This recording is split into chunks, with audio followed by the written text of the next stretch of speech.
We're headed into a week off from a whole lot of sports in the Low Country, kind of for Heritage Week. So Justin Jarrett catches us up on where we are headed into spring break week.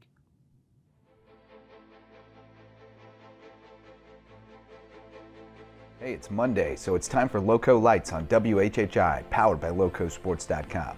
And with Scottie Scheffler slipping into another green jacket Sunday evening in Augusta, that means one thing: it's time to get your plaid on.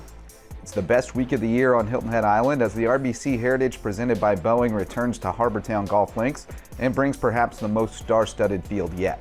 And as of Monday morning, that field still included Scheffler, though the world is well aware by now that his wife Meredith is on baby watch, so we'll understand if he has to run.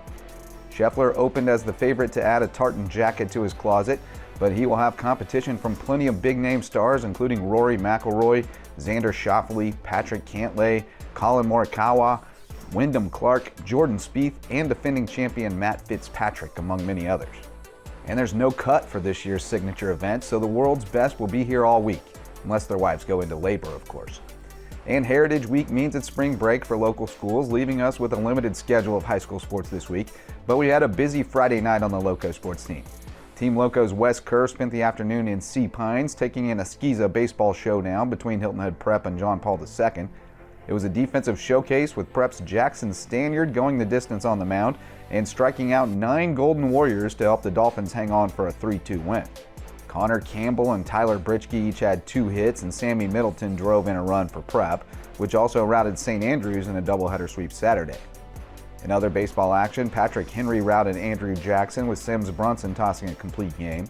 Bluffton blanked Battery Creek 15-0 in 3 innings, and May River finished the sweep of Colleton County with a 10-1 win, as Tyson Brasington struck out 8 over 4 innings and went 2 for 3 with an RBI, and Joe Schroeder was 2 for 2 with 3 RBIs.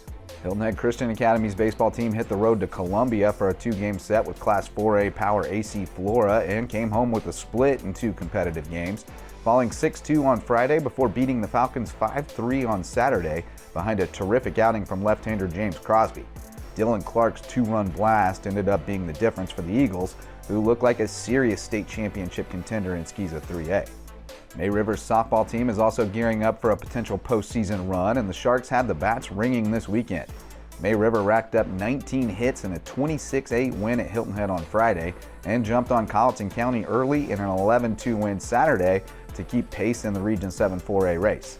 Allie Belcher put up a ridiculous stat line Friday, going 5 for 5 with 2 doubles, a triple, a homer, 4 runs, and 8 RBIs. Wow.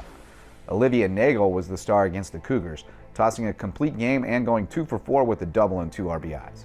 The USCB baseball and softball teams had big Peach Belt Conference series on tap this weekend as well, and the Sandshark baseball team kept itself in position to sneak into the PBC tournament by sweeping a 3-game set at Claflin in dominant fashion.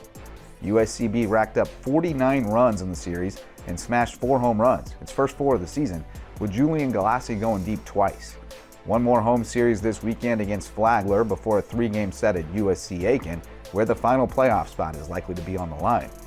The Sandshark softball team has no margin for error left going into its final PBC series at Georgia College this weekend, but USCB is still alive thanks to a thrilling comeback win in Saturday's series opener against Columbus State. The Sandsharks were down 6-0 before rallying for an 8-6 win on Devin Weller's walk-off home run.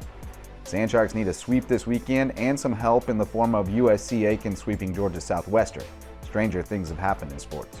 We're taking the rest of the week off from last night in the LowCo, but we'll still be live nightly at 10 p.m. for the LowCo Sports Lowdown, keeping you posted on the scores and stats from sporting events around the LowCo, as well as bringing you a daily report from Harbour Town.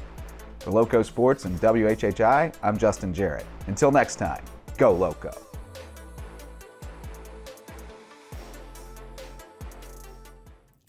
Thanks, Justin. We want to thank all of our guests for making us just a little bit smarter over the last 30 minutes, and a special thanks to those of you who are joining us. If you missed anything at all, we'll be back in 90 minutes. I'm Bob Stevens.